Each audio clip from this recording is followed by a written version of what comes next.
안녕하세요. 성도 여러분 반갑습니다. 우리 153 성경통독 오늘은 제 14일째 되는 날입니다. 출애굽기 10장에서 16장까지 읽게 되는 일정이고요. 먼저 출애굽기 10장의 내용을 요약을 해보면 8번째 메뚜기 재앙과 9번째 흑암의 재앙까지 만나게 되죠. 그리고 나서 이 바로의 신하들은 7절 말씀 보면 드디어 모세와 타협을 요구하는데요. 그런데 이 아이들을 볼모로 남겨두어서 제사와 분리시키려고 하는 것은 이 신앙의 전승을 귀하게 여기는 이 히브리 민족에게는 있을 수 없는 일이었습니다. 그런데 재앙 속에서도 그 많은 계속되는 재앙 속에서도 이렇게 마음이 완강한 것은 1절과 2절에 그 이유를 설명하고 있는데요.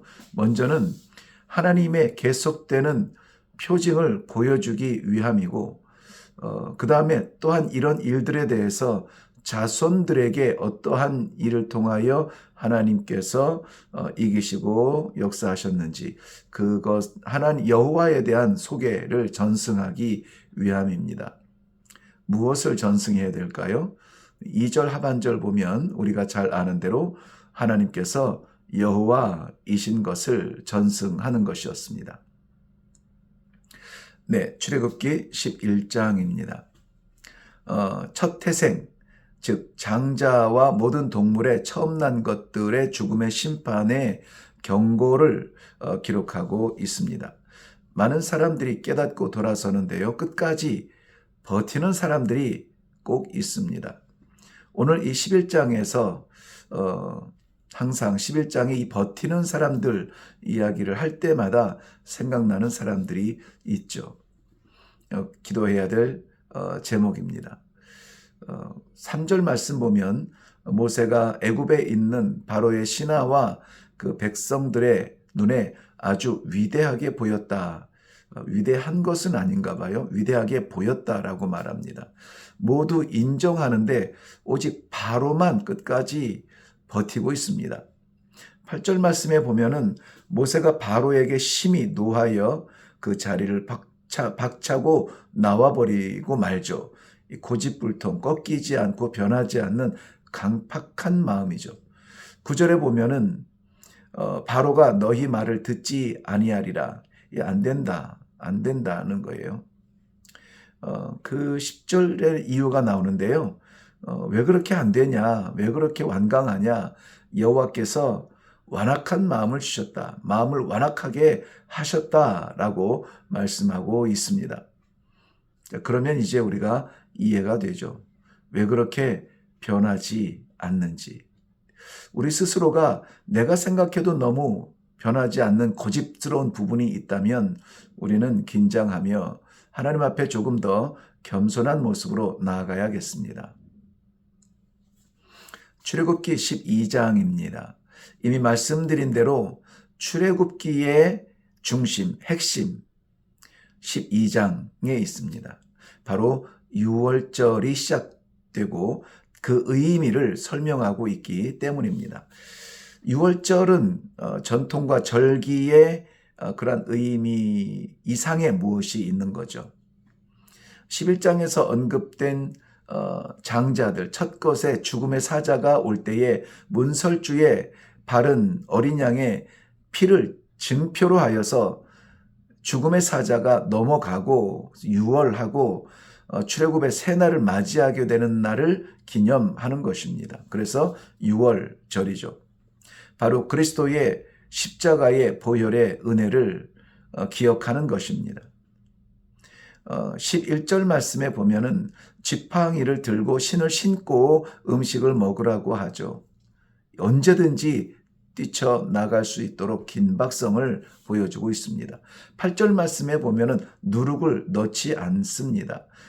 부풀릴 겨를도 없이 급하게 구워서 먹어야 되는 것도 그렇지만 이것을 성경적으로 해석을 하면은 순수성이죠. 오직 여호와의 명령만 기다리는 순수성을 의미하기도 합니다.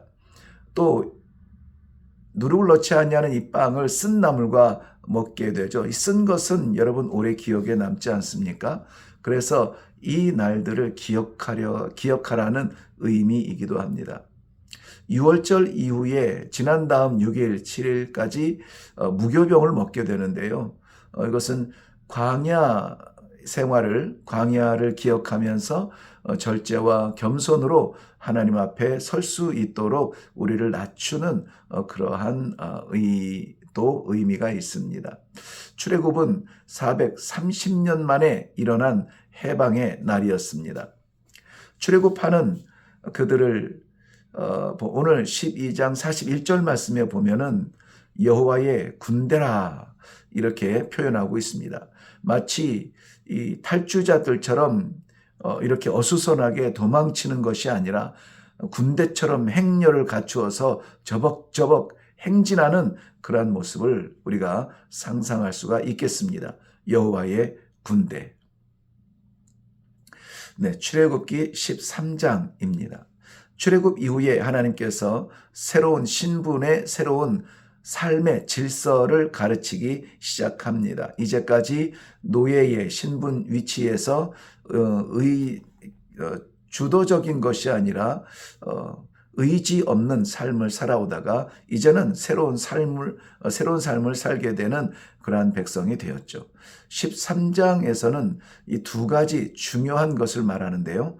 먼저는 처음 난 것을 구별하라. 처음 난 것, 첫 것, 장자와 첫 태생 모든 것들이 하나님께 드릴 것이다. 첫 것은 내 것이라 했으니 하나님께 드리는 것입니다. 그리고 바로 무교절을 지키는 것이죠. 언제 어디서 저들이 지켜야 될까요? 4절과 5절에 보면은 아빕월에 약속의 땅에 이르거든 지켜야 할 것이라고 말씀하고 있습니다. 아빕월은 그 히브리력으로 첫째 달을 말하지만 지금 태양력으로는 3, 4월 정도에 해당을 합니다. 그리고 나중에는 바벨론 유수 이후에는 니산월이라고 이렇게 부르기도 합니다.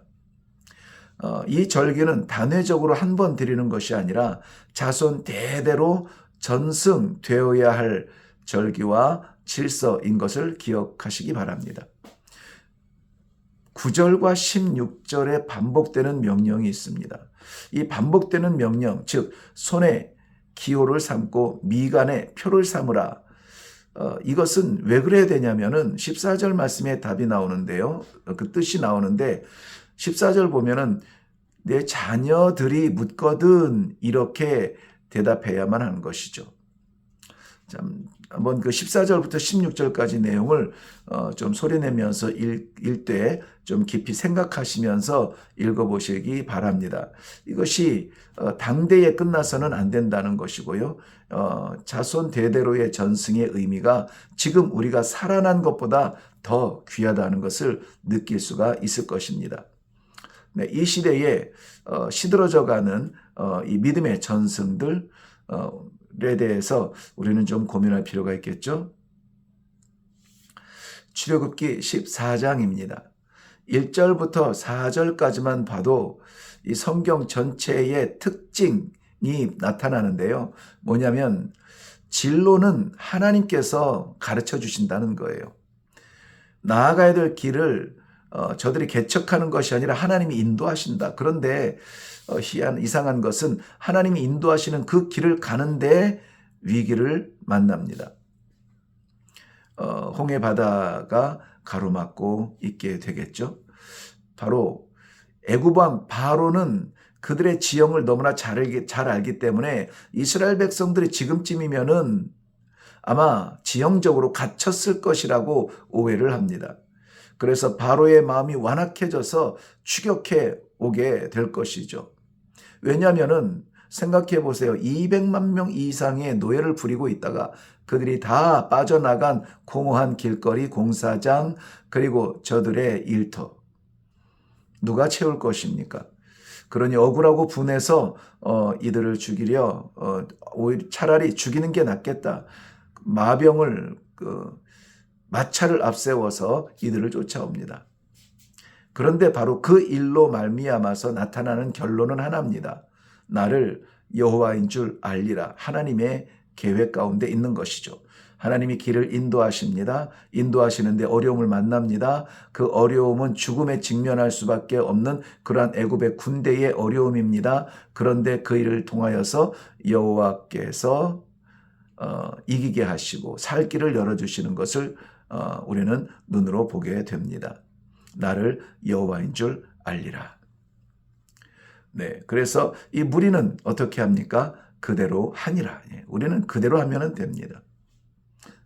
다시 정리하면 순종하면 어려움을 만날 수 있는데 그렇지만 하나님께서 살아계심을 알게 되는 자리로 바뀌게 될 것입니다. 그러니 어떻게 합니까? 그대로 하는 것이죠. 어떻게 해요? 말씀대로 하는 겁니다. 저는 개인적으로 받은 큰 은혜는 15절입니다. 15절 말씀 여러분 읽으실 때에 기억하시기 바랍니다. 때로는 우리가 기도도 귀하지만 오히려 결단이 더 필요할 때가 참 많이 있습니다. 기도를 볼모로 하여서 자꾸 미루는 것은 오히려 위험한 신앙이 될 수 있습니다. 출애굽기 15장입니다. 홍해를 건넌 후에 모세의 찬송으로 기록된 시입니다. 1절부터 12절까지가 저의 살아있는 간증이죠. 13절부터 18절까지는 그 간증에 근거한 소망을 선포합니다. 거기에 누이 마리암이 화답하는 아름다운 하모니가 들려지게 됩니다. 우리가 마라의 쓴물이라고 기억하는 바로 그 마라를 만나게 되는데요. 물이 써서 못 마시게 됩니다. 그때 백성들은 어떻게 하나요? 즉각적으로 모세를 원망합니다. 고작 3일 만에 저들의 신앙, 홍해를 건넜던 기적의 체험 온데간데 없이 3일을 버티지 못합니다. 늘 말씀드리듯이 그래서 우리 한국 교회에 있다는 이 3일 예배, 수요 예배, 옛날에는 이 수요 예배를 3일 예배라고 했죠. 주일 지나서 3일째 드리는 예배다. 바로 이 마라 세상에 쓴 그러한 현장을 만날지라도 우리가 마라에서 불평하는 백성들처럼 불평하지 않고 그 위기를 예배로 극복할 수 있도록 새 힘을 얻을 수 있도록 예배의 자리로 나오는 것, 이것이 3일 예배 즉 수요 예배의 그 의미라고 제가 어렸을 때 들은 기억이 납니다. 네, 그때에 모세가 여호와께 기도하여 얻은 답은 나뭇가지를 물에 던져 달게 하라는 것이었는데요. 나뭇가지를 물에 던진다고 달아진다는 게 이해가 잘 안 되죠. 그럼 행위, 이 가지를 물에 던지는 이 행위의 순종 때문에 물이 달아진다. 뭐 이런 것도 이해가 설명이 될 수 있겠습니다만은 제가 정말 경험한 것이 이 모링가라고 하는 나무가 있는데요. 모링가라고 하는 나무는 그 열매를 입에 넣으면은 처음에는 굉장히 씁쓸하고 좀 뜰고 그래요. 그런데 그 열매를 씹고 나서 물을 마시면 정말 기적같이 입에서 단맛이 나요. 물이 단맛이 나요. 그래서 그 모링가 열매로 많은 효능을 얻기도 하고 모링가 가지를 물에 던져서 이렇게 오염된 물을 정화시키기도 하고 그런 나무가 있더라고요, 정말로. 근데 이 모세가 던진 나뭇가지가 바로 그 나무인지를 저는 말씀드리기는 어렵습니다. 아무튼 그런 나무가 있어요. 그런데 잠시 후에 그들이 어디에 도착하냐면 엘림이라고 하는 곳에 도착해요. 그런데 그곳에는 물샘만, 그러니까 물이 샘솟는 그러한 샘만 12개가 두 곳이 있었고요. 종려나무가 70주가 있었다고 말합니다. 그야말로 우리가 아는 대로 사막의 오아시스죠. 여러분, 그런데 그거 아시나요? 지금 이 마라에서 이 쓴물 때문에 불평했던 마라에서 그 사막의 오아시스라고 하는 엘림까지 거리가 고작 15km 정도입니다. 여러분, 지금 힘들어도 조금만 더 참으세요. 15km만 가면 엘림이 있습니다. 네, 출애굽기 16장입니다. 출애굽 이후에 약 한 달 정도 지난 시간의 기록인데요. 또다시 이스라엘 자손들은 원망하기 시작합니다. 바로 굶주림 때문이죠. 한 달 정도면 저들이 바리바리 쌓아왔던 모든 것들이 다 끝나고, 그렇죠? 그런데 3절에 보세요. 저들의 말하는 것이 우리가 애굽에서는 고기 까마 곁에 있었다라고 말합니다. 무엇을 기억하는지는 모르겠습니다만은 어쨌든 그렇게 저들은 기억해요. 홍해를 건너게 했습니다. 마라의 쓴물을 달게 마시게 했습니다. 엘림에서 사막의 오아시스에 머무르게 했습니다. 이 하나님의 능력을 보고도 이렇게 저들의 마음이 약해집니다. 그럼에도 불구하고 하나님은 저들을 채워주시죠. 바로 4절과 7절에서 만날 수 있는 만나입니다. 만나. 그리고 8절과 12절 나타나는, 그리고 13절에도 기록됐네요. 메추라기. 하늘, 이 바람을 따라서 동풍을 따라 불어오는 메추라기를 저들이 먹을 수 있었죠. 만나는 저들이 항아리에 남겨두어서 후손에게 증거가 되게 합니다. 바로 성막에 있던 법궤 안에 바로 담겨져 있던 거죠. 저들이 만나를 거두는 데는 법칙이 있었습니다. 어떤 법칙이냐면 그날에 해당하는 것만 거두어야 했죠. 일용할 양식입니다. 한 사람이 한 오멜을 거두었다 하니 이 한 오멜은 약 2리터 정도 된다고 합니다. 이 밀가루 같은 것, 이 눈 쌓인 것처럼 오는 것이 2리터 정도면은 그것으로 떡을 만들어 먹으면은 하루를 충분히 살 수 있는 정도죠. 예수님께서는 그런데 요한복음 6장에 보면은 바로 자신이 하늘에서 온 살아있는 떡이라 만나라 이렇게 소개하고 있습니다. 바로 광야의 만나를 먹은 사람이 광야에서 생명을 유지했던 것처럼 바로 예수 그리스도를 생명의 떡으로 먹는 사람은 생명을 유지하는데요. 광야의 만나를 먹은 사람들은 결국은 시간이 지남에 자신들의 생을 다하여 죽게 되었죠. 그런데 그리스도를 생명의 떡으로 먹는 사람은 영원히 죽지 아니하리라.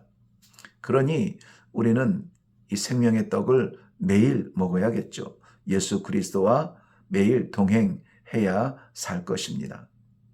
네, 이렇게 16장까지 마치게 되었습니다. 여러분 오늘도 수고하셨습니다. 내일을 기대합니다.